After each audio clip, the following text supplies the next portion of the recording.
Hi, this is Jody from Healing Journey, and I'm really excited today to talk a little bit more with an expert in heavy metals, Kendra Perry from KendraPerryNutrition.com. So today we're going to talk about heavy metals. We are also going to be talking about copper toxicity as well as the importance of detox. So I think in terms of heavy metals, that's something that's not always talked about in terms of health, and it can actually play a big role, as well as mineral balance. I know in terms of myself, mineral balance was a huge component to my own healing journey, and that was actually uncovered through my work with Kendra. So Kendra has actually been a mentor of mine through the FDN program, and has been a great person to support me in terms of discovering copper toxicity, understanding what it is, and beginning the journey of addressing it. So I thought it would be great to have Kendra with us today to talk a little bit more about that. Just waiting for Kendra to join us. I think there she is. Okay.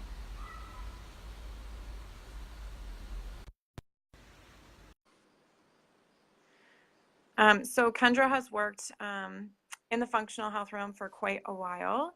Hi, Kendra, you're the right way. This Hi. is I think Hi. it's working now. Yes. So I was just telling our viewers a little bit more about how you were my mentor and helped me uncover copper toxicity. And I thought that it would be important for them to learn a little bit more about detox and why you choose to focus your functional health business on that. Yeah, and that's a good question. I haven't always focused on detox, but I've really started to focus more on it in the past few years because I think it's incredibly important. I mean, in North America, we have over 84,000 chemicals being put into our Mhm. environment every year. So heavy metals and chemicals are no longer just an issue for people who work in industrial jobs and experience workplace accidents. It's now affecting all of us, no matter where we live in the world, because these things Yeah. are in our homes, they're in our food source, they're in our water.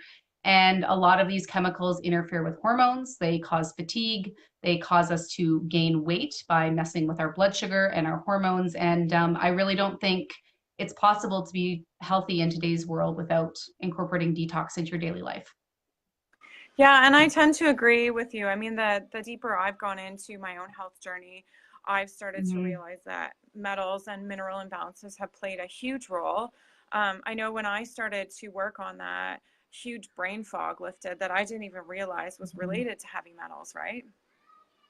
Yeah, absolutely. So, so how do you work with clients around heavy metals and mineral imbalances? I know you kind of focus on both, right?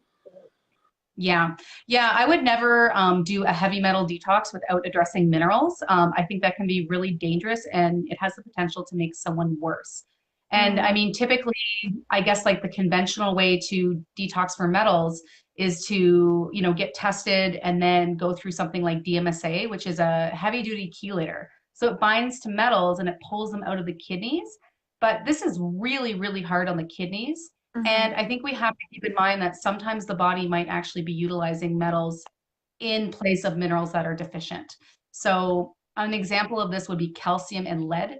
The body Mm, is deficient in calcium, it will use lead to put into bone. Obviously, lead makes really crappy, brittle bone, but it's better than nothing. Like the body needs something. So, if you start stripping the body of lead without dealing with someone's calcium issue, or calcium usability issue, then you could actually make someone's health worse and you could lead to, cause them to have really brittle bones and even cause breaks. So I think like you need to be supporting mineral balances, imbalances, because that supports the detox pathways. And just by remineralizing the body, sometimes the body will just naturally start to let go of metals. So I would mm. never want to be just stripping the body of metals, ripping all those metals through the kidneys, especially if you're not addressing the rest of the body and overall health. Right. So it's kind of a Mm-hmm. holistic thing where you can't, there's not a quick fix and you can't just target it on one thing. You kind of have to look at everything all together. Yeah, absolutely. I think I had a woman send a message to my page the other day and she said, her daughter's really hard in or high in arsenic and she was like, "What's the detox protocol for arsenic?" And I'm like, "Well, there's things that can help and obviously taking something like a binder, like a natural binder helps, naturally soak up the metals and bring them out of the body, but there's not really a specific protocol because you need to look at everything. You need to look Mm. at the gut health, you need to look at minerals, but you also need to look at like where is this arsenic even coming from, right? Mm. Hmm. And where might, for example, arsenic or things like commonly found, like do you find that there's metals that are commonly found and where might they come from? Yeah, so I would say arsenic is pretty common. That's one I see a lot. Another one I see a lot is nickel. But I would say the biggest source of heavy metals is unfiltered tap water. That's Mm. probably the majority of the way people not only get exposed to metals, but they're getting exposed to volatile organic chemicals. They're getting exposed to drug residues, herbicides, pesticides, radiation, everything. Like there is so much crap in our water that isn't getting filtered for, right? So I think one of the best strategies for detox is actually just filtering your water with a really good filtration system. And I think you make a really good point. Actually, I was actually doing some research on water and looking at the Environmental Working Group, and their stats on what they've managed to find in water is unbelievable, right? Mm-hmm. Like I was shocked at like I think they had hormones and all this stuff that you would never imagine being in water. And I know plastic water bottles, a lot of people will turn to that as an alternative. And that's just as bad because the plastic starts to disintegrate in the water itself. And they don't actually test the water that's in the plastic Yeah. water bottles, right? Yeah. And And I mean, I would say it probably matters like if that water's sitting too, right? Because if it's sitting in a hot place, then that plastic's way more likely to leach into water. right, right. And I know a lot of people are like, oh, well, I have a Brita filter. What do you tend to say to people like that? I know what I say, but what do you say? Um, Yeah, I actually have a lot of opinions on that. So it's better than nothing, but it's not good enough. Okay, so the Brita filter, it'll get rid of chlorine, it'll get rid of some of the heavy metals, but it doesn't get rid of chloramine, which is a very similar compound to chlorine and actually has a very similar effect on the body. And the biggest issues with things like chloramine and even fluoride, which I'm pretty sure a Brita doesn't filter for either, is that it actually will mess with your thyroid hormone by depleting your iodine levels. And you need iodine to have a healthy thyroid. And it's just crazy how many women have thyroid issues these days. Yeah. So we need to be doing a better job. Not all water filtration systems are made equal. If Brita is all you can afford, if that's all you've got, then do it. But I would say going for like a really high quality bottled spring water might actually be better than just doing a Brita filter. Okay. Hmm. Okay. And I know one of the filters that I recommend is Berkey, Hmm. as one of them, just because it tends to filter out more things. And Yeah. if people are doing reverse osmosis, then I look at remineralizing the water because reverse osmosis takes everything out, right? Yeah.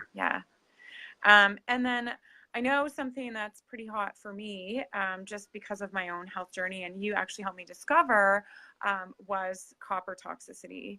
And I'm guessing Hmm. that that's a pretty hot thing for you as well in your practice. Yeah, I kind of feel like a broken record with it, honestly, because I feel like it's all I talk about because it's so prevalent. Like it's so crazy. Like almost all the women I work with have copper toxicity to some degree. And I think men probably have probably a similar experience. I just don't work with as many men, so I don't see it as much. But it's a really big issue. We're becoming a very copper dominant society. And I think that's driving a lot of the issues that we're seeing hormonally and thyroid and mood issues. Like copper can just interfere with so many systems in the body. Mm-hmm. And so I know I use the hair and mineral analysis to get a good sense of someone's copper. Is there a way to tell without doing that, or do you recommend the hair and mineral just so that people actually have a sense of what's going on? Yeah, I would say like with testing, you want to do hair mineral analysis. It's the best way to test, but mostly because if you want to actually address your copper toxicity, you need to work on other minerals, not just copper. It's not about just pushing the copper out of the body. You need to actually deal with the entire mineral system. But I can get a pretty good sense if someone has copper issues just based off of their experience, their history, their symptoms. So the number one thing that drives up copper is estrogen. So any hormonal birth control is actually a huge contributing factor to copper Mm. toxicity. So the birth control pill, the IUD, the needle, the patch, the ring, like pretty much anything that secretes hormones into your body is going to drive up copper. And then, of course, the copper IUD, right? That's another huge source of copper. So any history of birth control pills, I'm like, there's probably a copper issue. You can also get copper toxic by drinking water out of copper pipes. If you live in an old home, you can Mm. actually tell. You can just look under the sink and you'll see that brassy coppery color. Right. So that's another way that people get copper toxic. And then it comes back to that chemical thing, right? Because so many of the plastics and chemicals in plastics and chemicals in our environment have estrogen mimicking compounds in them, and Yeah. those that will drive up copper as well. So I think that's a big part of why we're a copper dominant society these days. Yeah, because I think estrogen dominance, if we flip over to the hormone side, is becoming a massive Mhm. issue because of the plastics, as you mentioned, and a lot of other Mhm. reasons. And so you're seeing both of those kind of joined forces. What was really interesting for me, actually, when I first discovered copper toxicity, was just the link between mental health, coming from a mental health Mhm. professional background, and copper Yeah. toxicity, and it's pretty huge. Like some of the symptoms that people present with as a direct result of copper toxicity pretty much overlap with the depression, the anxiety, the irritability.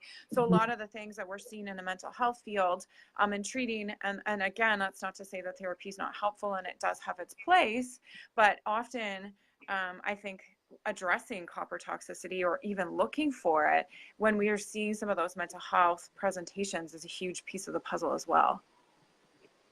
Yeah, I think it is massive. Copper stimulates adrenaline, so it drives the anxiety and like the people who just snap really easy, and they just kind of crack under pressure and just like melt down. I think that can be very much copper driven. And then it has the opposite effect too in making you very apathetic and almost like completely disconnected from your emotions in the way that it drives up calcium. And that calcium can actually kind of numb you out or sort of dissociate you from maybe something that you're going to be feeling. And one of my mentors, Rick Malter, and he's an amazing resource for hair mineral analysis. And he has a background in psychology, and he actually has, alluded and kind of blamed some of the violence we're seeing in current day on copper toxicity because, even in really extreme cases, it can lead to things like schizophrenia. So, I would love to test the minerals of serial killers. I think that would be like a dream thing to do. It would be interesting. I know I've thought about even going into like a family health practice. And I know one of the things Hmm. I read was just divorce rates being Yeah. linked to Yeah. copper toxicity. And so I would love to run hair and mineral analysis on anyone in marriage therapy just to see what it's like for them, right? And what those Mhm. markers are like. Because I Yeah. also think it's a huge, huge thing. Hmm. Outside of Absolutely. copper and water, um, what other things do you think people need to be aware of in terms of detox? So I Big think question, one I of the know. biggest things what was that? Sorry? I said that's a broad question, I know. Yeah. Yeah, it is broad, but I do have an answer for it because I think the biggest mistake I see people making with detox is that they think it's this thing they do once a year and then they don't think about it for the rest of the year. So they're like, Mhm. oh, I did a 7-day liver cleanse, so I'm good now. And it's like, well, no, you're not, because we have a constant incoming source of toxins into our bodies. Our detox organs are always working over time. So I think detox really needs to be a lifestyle. So I think we need to be taking certain strategies on a daily basis that's, help us detox, that help us eliminate that help move some of those things out of our body and even just eliminate the sources so that we can be healthy because yeah, once a year or even twice a year isn't really going to cut it. Yes, I totally agree. And I think there is, and I think part of that is commercialism, right? Like buy the Yeah. detox product or participate in this juice cleanse. And then it gives people the impression that, oh, okay, I'm done. And I do Hmm. think there needs to be a big shift, especially just because of all of the chemicals that we're exposed to. I know for me, I read Hmm. something where it said, the goal of detox is to actually be pushing more out of the body than we're putting in.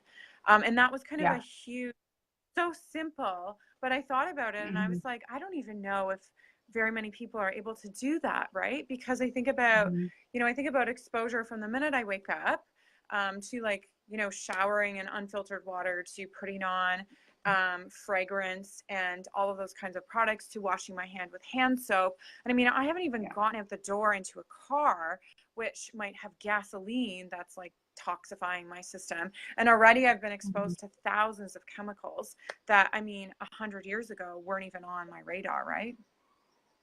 Yeah, yeah, it's a big issue, and I think it's changed even like a crap load just in the past 20 years, right? And I know we're seeing, like, I mean, I think we're seeing people getting sicker these days. Do Mhm. you think that that's a direct correlation with the amount of toxicity our bodies are exposed to and the inability of our bodies to kind of keep up with it? Yeah, I mean, I think there's so many things involved, but I think that's a huge like part of it because we are seeing people get. Oh, I think we've lost her. Um, I think she was saying that we are seeing people um, get sick more and more. But let's see if we can add her back on camera here. There you I'm are. here. Okay, great. I don't, my phone just kicked me off, but Oh, yeah, I think I yeah. was saying, I'm trying to like remember my train of thought, but I think I was saying that we're seeing a lot of disease and conditions in people previously that we just see in like elderly and older populations. And now we're seeing it in Mhm. very, very young people. And obviously, like, you know, as health practitioners, like we talk to these people all day long. And I mean, I talk to 20-year-olds who have insane health issues, right? And it just doesn't seem right. Yeah, I would agree. And I know that's even something amongst my friends. The autoimmune diseases are a lot higher, or the GI issues are a lot higher, the hormone imbalances. And our parents never dealt with anything like that at all, or they're dealing with it now. And we're Mm-hmm. dealing with it in our 30s. And I also think there's probably a correlation between that and fertility issues that we're seeing today. Yeah. Yeah, I would say that's pretty huge. I mean, definitely when I work with women who are infertile or having fertility issues, like detox is a huge, huge part of it. And I think Mm-hmm. a lot of that just comes down to the way that these chemicals and heavy metals and whatever are interfering with our hormones, right? Because they can actually mess with the enzymes to get to the next hormone. So if you have a metal that's interfering with the enzyme to get from DHEA to estrogen, then you might have really low estrogen levels. And the solution is not to just give more estrogen. It may actually be to detox that chemical. Mm-hmm. And I think that's Mhm. an important way to look at detox as well, because especially in relation to fertility, because some of these metals, and I know copper, for example, can be passed on to the next generation, and lead is something like 4 generations before it cycles out, right?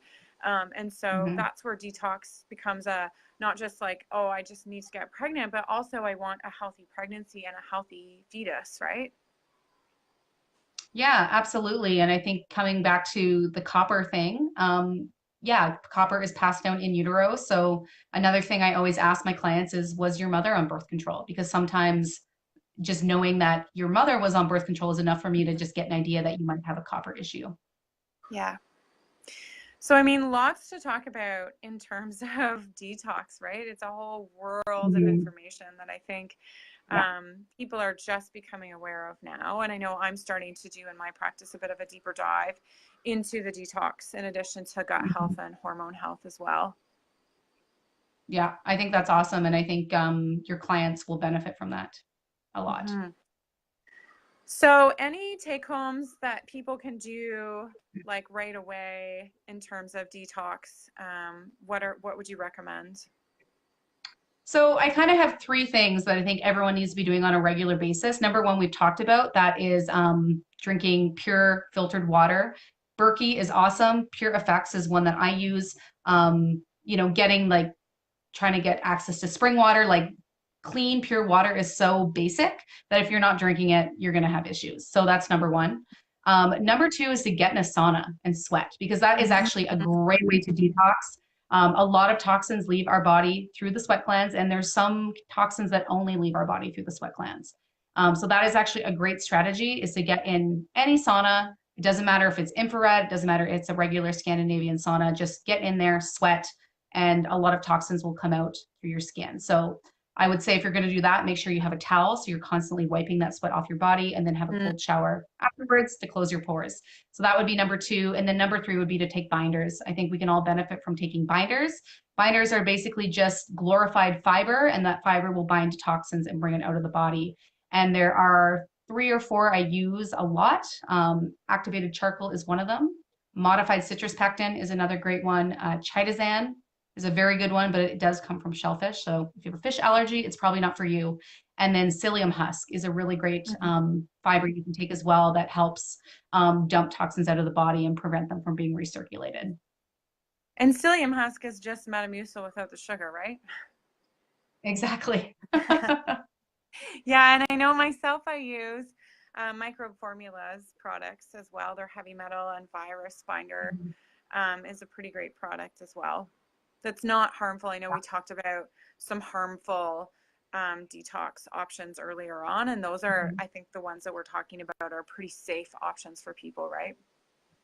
Yeah, I think so. I think, obviously with sauna use, you always want to check with a doctor first, especially if you have a heart condition. But I would say sauna therapy is pretty safe for most people as long as you are drinking lots of water and making sure to put some sea salt in that water as well. Yeah.